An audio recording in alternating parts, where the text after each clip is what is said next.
പ്രിയരെ, ഇന്ന് ജൂൺ 19 വായനാ ദിനം. എല്ലാ വർഷവും ഈ ദിവസം നാം വായനാ ദിനമായി ആചരിക്കുന്നു. വായനയുടെ മഹത്വവും ആവശ്യകതയും നമ്മെ മനസ്സിലാക്കി തന്ന കേരള ഗ്രന്ഥശാല പ്രസ്ഥാനത്തിൻ്റെ സ്ഥാപകൻ എന്നറിയപ്പെടുന്ന ശ്രീ പി.എൻ. പണിക്കരുടെ ചരമദിനമാണ് വായനാ ദിനമായി ആചരിക്കുന്നത്. കുഞ്ഞു പ്രായത്തിൽ തന്നെ വായന ഒരു ശീലമാക്കേണ്ടത് പ്രാധാന്യമത്രേ. പണ്ടുകാലത്ത് മുത്തശ്ശിമാർ കഥ പറഞ്ഞു തരാറുള്ളത് അവരുടെ വായനയിലൂടെ നേടിയ അറിവിലൂടെയാണ്. അക്ഷരങ്ങൾ ചേർന്ന് വാക്കുകളായും വാക്കുകൾ ചേർന്ന് വാചകങ്ങളായും വാചകങ്ങൾ ചേർത്ത് വലിയ വലിയ അറിവുകളായും മാറ്റണം.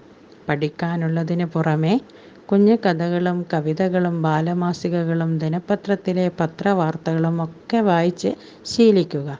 കഥകളിലൂടെ നമുക്ക് നല്ല നല്ല ഗുണപാഠങ്ങളും പാട്ടുകൾ സന്തോഷവും വാർത്തകൾ പുതിയ പുതിയ അറിവുകളും സമ്മാനിക്കുന്നു.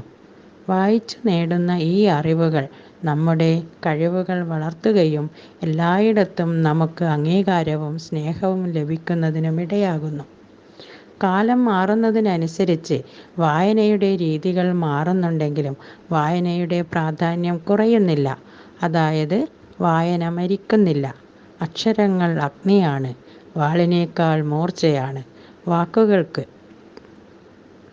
അതുകൊണ്ട് തന്നെ വാക്കുകൾ ഇഴചേർത്ത് വെച്ച പുസ്തകങ്ങളുടെ വായനയാണ് മനുഷ്യൻ്റെ മാനസിക വളർച്ചയ്ക്ക് ഏറ്റവും അനിവാര്യം. ഒരു നല്ല പുസ്തകം ഒരു മികച്ച സുഹൃത്തിന് തുല്യമാണ്. പണ്ടുകാലത്ത് വായനയ്ക്ക് തൊട്ടടുത്ത ലൈബ്രറിയായിരുന്നു വായനാവേദി. എന്നാൽ കാലം മാറിയപ്പോൾ വായനയുടെ രീതിയിൽ ചില വ്യത്യാസങ്ങൾ വന്നെങ്കിലും വായനയുടെ പ്രാധാന്യം കുറഞ്ഞിട്ടില്ലെന്ന് തന്നെ പറയാം. ഒരു ഗ്രന്ഥകാരനായി ജീവിതം തുടങ്ങിയ പി.എൻ. പണിക്കർ ജനങ്ങളിൽ വായനയുടെ വിത്തുകൾ പാകുന്നതിന് ഏറ്റവും മികച്ച രീതിയിൽ സ്വാധീനം ചെലുത്തി. അദ്ദേഹത്തോടുള്ള ആദരസൂചകമായിട്ടാണ്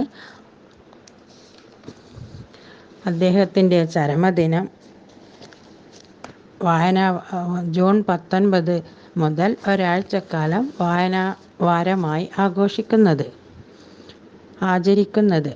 പ്രശസ്തരായ മഹാന്മാരുടെ വാക്കുകളിൽ കൂടി നമുക്ക് കടന്നു പോകാം. ഒരു വായനക്കാരൻ മരിക്കുന്നതിന് മുമ്പ് 1000 തവണ ജീവിക്കുന്നു. ഒരിക്കലും വായിക്കാത്ത മനുഷ്യന് ലഭിക്കുന്നത് ഒരു ജീവിതം മാത്രം.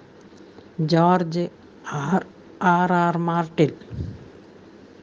വായന എന്ന് കേട്ടാൽ ആദ്യം മനസ്സിലേക്ക് വരിക വായിച്ചാലും വളരും, വായിച്ചില്ലെങ്കിലും വളരും, വായിച്ചു വളർന്നാൽ വിളയും, വായിക്കാതെ വളർന്നാൽ വളയും എന്ന കുഞ്ഞുണ്ണി മാഷിൻ്റെ കുറുങ്കവിതയാണ്. ഒരു മനുഷ്യായുസ്സിൻ്റെ അർത്ഥം മുഴുവൻ അതിലുണ്ട്.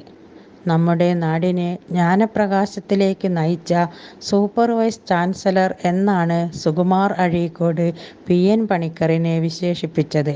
കേരള സർക്കാർ 1996 മുതലാണ് അദ്ദേഹത്തിൻ്റെ ചരമദിനം വായനാ ദിനമായി ആചരിച്ചു തുടങ്ങിയത്. വായനയുടെ ആചാര്യന് മരണാനന്തര ബഹുമതിയായി നൽകിയതാണ്. വായിച്ച് വളരുക, ചിന്തിച്ച് വിവേകം നേടുക എന്നതായിരുന്നു അദ്ദേഹത്തിൻ്റെ സന്ദേശം. 2017 മുതലാണ് ഈ ദിനം ദേശീയ വായനാ ദിനമായി ആചരിക്കാൻ തുടങ്ങിയത്.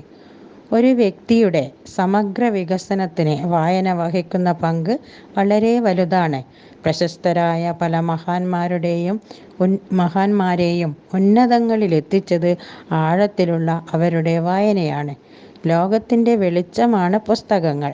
ആ വെളിച്ചം കണ്ടു വേണം നമ്മുടെ കുട്ടികൾ വളരാൻ. മനുഷ്യൻ്റെ സ്വഭാവ രൂപീകരണത്തിനും വായന വഹിക്കുന്ന പങ്ക് വളരെ പ്രാധാന്യമർഹിക്കുന്നു. എത്ര പുസ്തകങ്ങൾ വായിച്ചു എന്നല്ല, പുസ്തകങ്ങൾ വായിച്ചിട്ട് എന്ത് നേടി എന്നതിലാണ് നാം ഊറ്റം കൊള്ളേണ്ടത്. പട്ടിണിയായ മനുഷ്യ, നീ പുസ്തകം കയ്യിലെടുത്തോളൂ. പുത്തനൊരായുധമാണ് നിനക്ക് പുസ്തകം കയ്യിലെടുത്തോളൂ എന്നൊരു വളരെ പ്രശസ്തിയാർജിച്ച ഒരാളുടെ വാക്കുകളാണിത്. ദൃശ്യമാധ്യമങ്ങളുടെ സ്വാധീനം വായനയെ നിരുത്സാഹപ്പെടുത്തുന്നുണ്ട്. ഒരു നല്ല പുസ്തകം ഒരുവനെ നന്മയിലേക്ക് നയിക്കുന്നു. തെളിഞ്ഞ വായന മനുഷ്യൻ്റെ മഹത്വം വിളിച്ചു പറയുന്നു. ഒരു പുസ്തകം നശിപ്പിക്കുമ്പോൾ ഒരു മനുഷ്യനെ വധിക്കുമ്പോൾ ചിന്തിക്കുന്ന ഒരു ജീവിയാണ് നശിക്കുന്നത്. എന്നാൽ ഒരു പുസ്തകം നശിപ്പിക്കുമ്പോൾ ചിന്ത തന്നെ നശിക്കുന്നു എന്നാണ് മിൽട്ടൺ പറഞ്ഞിട്ടുള്ളത്. വേദനയ്ക്ക് മരുന്നുണ്ടോ വൈദ്യരെ? വേദനയ്ക്ക് മരുന്നുണ്ട് വായന. ഇത് വളരെയേറെ സത്യമാണ്. ഒരു നല്ല പുസ്തകം 100 സുഹൃത്തുക്കൾക്ക് തുല്യമാണ്. ഒരു നല്ല സുഹൃത്ത് 100 ലൈബ്രറിക്ക് തുല്യവും. പുസ്തകം തൊട്ട് തൊഴാത്ത മനുഷ്യരില്ല.